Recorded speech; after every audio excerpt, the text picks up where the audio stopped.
చూశారు, నేను గసరడాన్ని అనుభవించాను, అన్నీ చేశారు.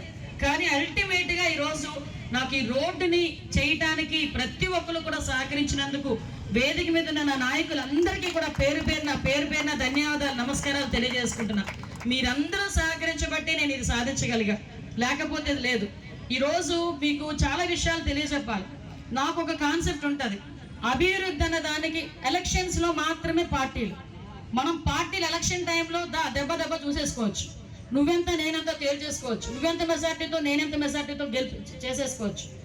ఎలక్షన్ అయిపోయింది, 5 సంవత్సరాలు అభివృద్ధి సంక్షేమం గురించి మాట్లాడుకునే పరిస్థితి వచ్చినప్పుడు ఎవరైనా కూడా అభివృద్ధికి ఆటంకం కలిగిస్తారంటే వాళ్ళని వదిలిపెట్టే ప్రసక్తే లేదు.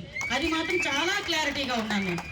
ఎందుకంటే ఆ రోజు నేను ఉడా నుంచి ఆర్ఎన్బి నుంచి, మీకు తెలియదు చాలా మందికి, ఈ రోడ్డు ఆర్ఎన్బి రోడ్డు, ఈ ఆర్ఎన్బి రోడ్డు నుంచి ఉడాకి కన్వర్ట్ చేయడానికి ఆ రోజు అయ్యన్న పాత్ర గారు మన పంచాయతీరాజ్ గారు మినిస్టర్ ఉన్న తర్వాత ఆర్ఎన్బి మినిస్టర్ అయ్యారు ఆయన. తర్వాత ఆయన్ని పట్టుకొని ఆర్ఎన్బి నుంచి ఉడాకి కన్వర్ట్ చేసుకొని మన ఉడా నారాయణ గారికి కూడా ప్రత్యేకంగా దాని మీద గురించి ఫోన్ చేసి ఆ రోజు డ్రైన్ కమ్ రోడ్ అన్నింటికీ కూడా 6 కోట్ల రూపాయలు తీసుకొచ్చాం. ఓకే, చిన్న అనివార్య కారణాలు వాళ్ళందరినీ సాటిస్ఫై చేయలేం, కొంతమంది ఇబ్బంది పడ్డారు, కోర్టుకు వెళ్ళారు. ఆ తర్వాత వచ్చిన నాయకులైన ఏం చేయాలి, దాన్ని ఫాలోఅప్ చేసుకోవాలి. ఫాలోఅప్ చేసుకోవడం మానేసి ప్రజలు తిడుతున్నారని కేవలం 1 కోటి రూపాయలు పెట్టి అక్కడ నుంచి ఇక్కడ వరకు రోడ్డు ఏదో చదువు చేసి వెళ్ళిపోయారు. ఆ రోజు బతిమాల, ఆ రోజు నన్ను అరెస్ట్ చేసిన సిఐ కూడా ఇక్కడే ఉన్నాడు.